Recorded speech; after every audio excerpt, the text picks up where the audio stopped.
Hello, hello.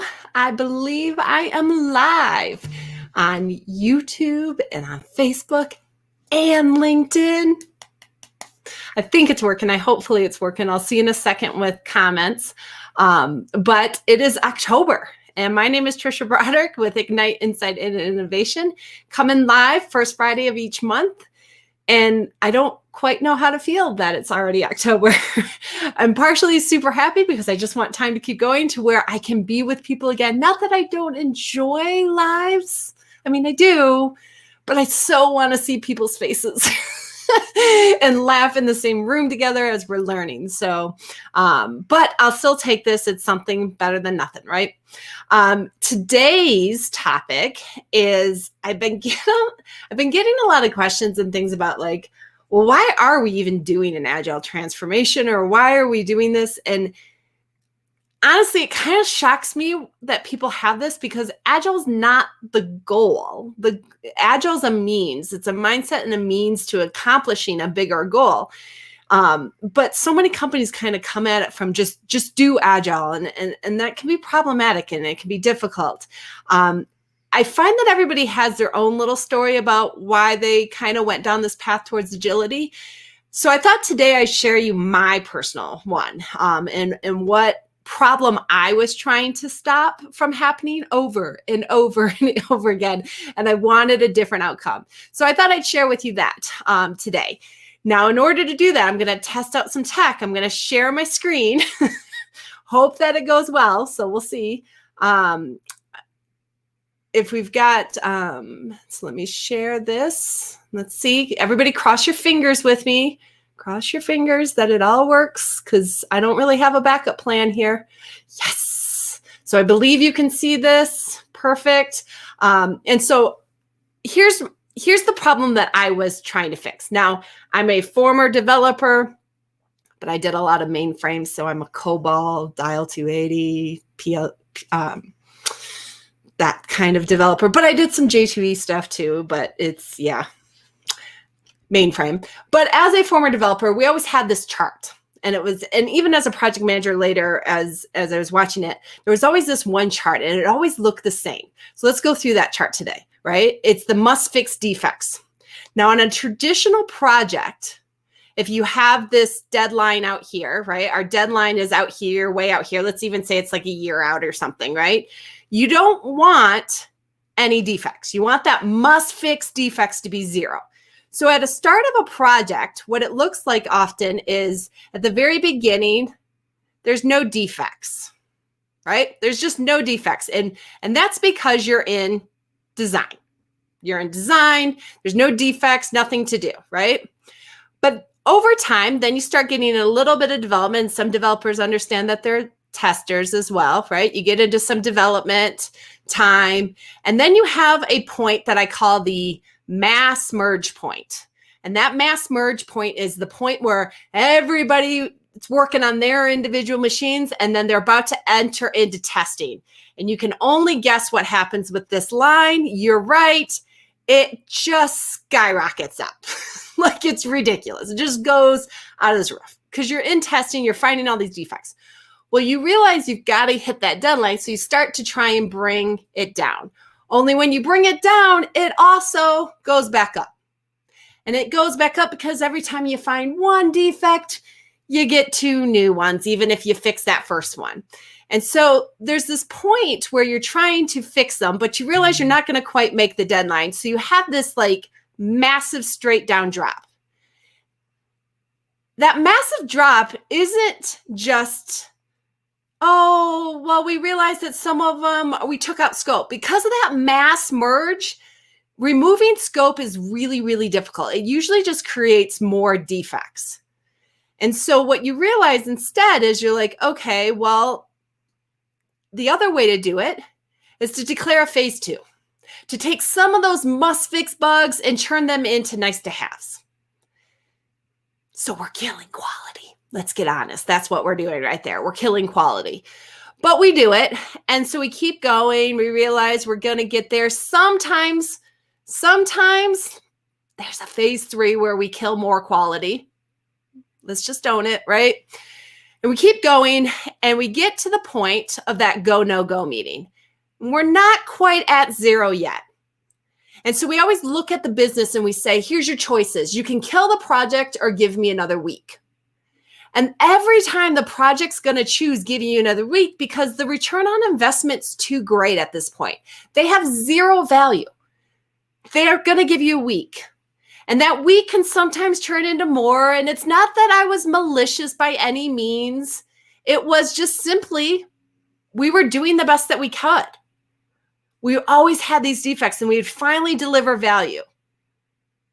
This isn't what embarrasses me. I mean, it stinks to have to go into one of those go, no go meetings and say, oh, I should have, coulda, woulda, right? And all these things. But what embarrasses me is I would say things like, we're 98% done. Only there was 0 value. 0 value. That 98 could have been 99.9%. It was still 0 value. And it was frustrating because this chart looked like this every single time. It didn't matter. Every single time I would have this problem. And so then we would go into, that post-mortem, those post-mortems where you're like after death meetings, which are never good because they're just looking for things to like, who can we blame? What can we blame? What are we going to do? And so we start saying things like, well, the team failed. They were not very good. The team stunk. If the team hadn't gotten all these defects, we would have met our deadline. Only that's not true. And then the team starts finger pointing and the team says, well, the business failed because if they had told us what they really wanted up front, then we wouldn't have made all these issues. It's like, but that's not true.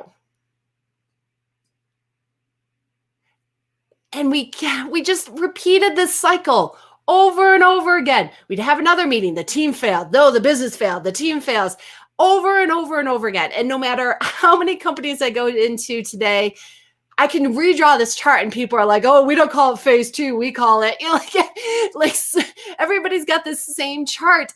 And sure, there are absolutely things that we can do to make slight, small improvements. But it's still the same chart over and over and over again, because this was never the problem. The problem is right up front, we were getting it wrong. We made the assumption right here, we could know up front exactly what we're building, exactly what was necessary, exactly what was important to build. And every single time we would get into this testing phase and people would start to discover the value. And we're like, why didn't you tell us up front, up here? Why are you waiting till here to tell me? And it's like, because here they didn't know.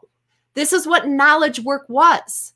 They couldn't know up front. Nobody was sitting around and going, hey, I know what we want, but let's wait to user acceptance testing. And instead of accepting it, let's change it because it will be hilarious. Nobody's doing that. Nobody. Well, and if somebody is, then you got probably lots of other problems. Okay. The reality is this is where people can discover value. And so the issue was this not thinking up front, you knew exactly what you needed to build. I was done recreating this chart over and over again. And then having the blame game going on between the two and nobody winning at the end, because certainly the customer wasn't winning when we kept giving them 0 value until afterwards.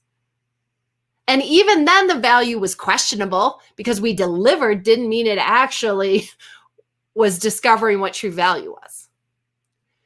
So when I started going, okay, this has to stop. I have to start doing something different. I started thinking about maybe the curve isn't the actual problem. Maybe it's how we're approaching the curve. And so when you talk about going to agility, there is a dynamic of this curve still staying the same way. But now we're breaking it up. Now there's potential for value here. There's potential for value here. And then still value for when we deliver. We're still going to be discovering value at each one of these spots. We just have an opportunity to discover here. We have an opportunity, oops. Sorry, I'm trying to make it so that you can see everything. We have an opportunity to discover value here. We have an opportunity to discover value here. So when we get to that go, no go meeting, now I have a choice. We can say, hey, I could deliver the 66%, the 2/3 of this that is done, or you can wait for the last third. But we could also even make that choice here and deliver the first third. The curve was never the problem. The problem was whether or not we were making the assumption up front, whether we knew exactly what value was or if we needed to discover value. Once I went to Agile, once I started to be more focused on growth and learning and finding and discovering value versus just those check marks, and trust me, I love a good check mark. Then I started having more success. Then it became more of an option for what it meant to actually deliver on time or deliver value instead of just tasks. Now, how you go from blue to green? Well, that's the hard part. And that's why people struggle with implementing Agile, not just the mindset of Agile, but the practices of Agile, because there's no one way. Even in the same organization, two different teams might need to do different approaches to move from blue to green. But when you're getting to green, when you have the mindset and the approach of discovering value and doing it iteratively and doing it where you're really reflecting on it, the need for blame diminishes. The need for protection diminishes because you're in it together to discover that value. And that's really what we're all trying to do. Curve was never the problem. It was how we were approaching the curve as if we could do it just one time and be perfect. And then be shocked when everybody was reacting when you weren't perfect with it. This was my motivation. I wanted to stop doing the blue. How to get to the green varied with each organization, with each team, and with each situation. But it was possible. Sometimes it was fairly quick. Sometimes it took a really long time. But I've never regretted doing it. I've never regretted leaving the blue because it was painful. And we just kept repeating it over and over and over again. We needed to stop the fallacy of this and start embracing that goal, because that's what this was really about. So let me stop sharing my screen because I don't know how to do that. Perfect.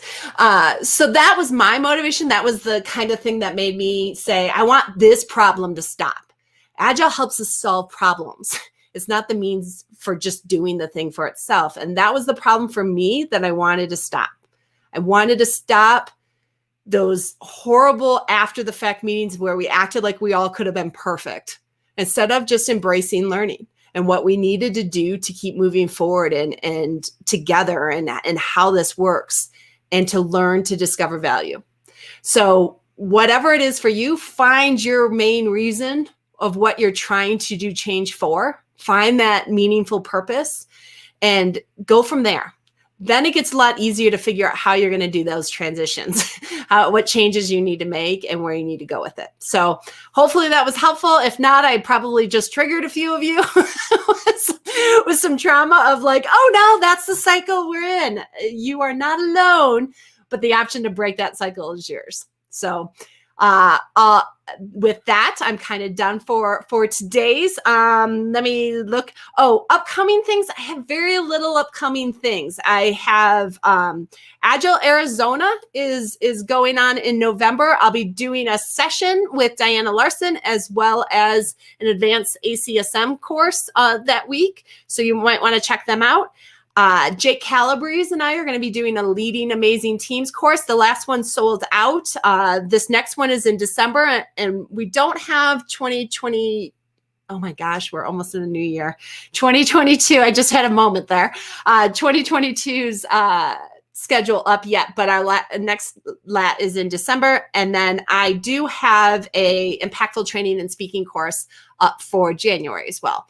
After that, everything else is private. Sorry. And I have a conflict workshop this afternoon, but that's the last thing that's out there. So with that, I'll see you in November. Live again.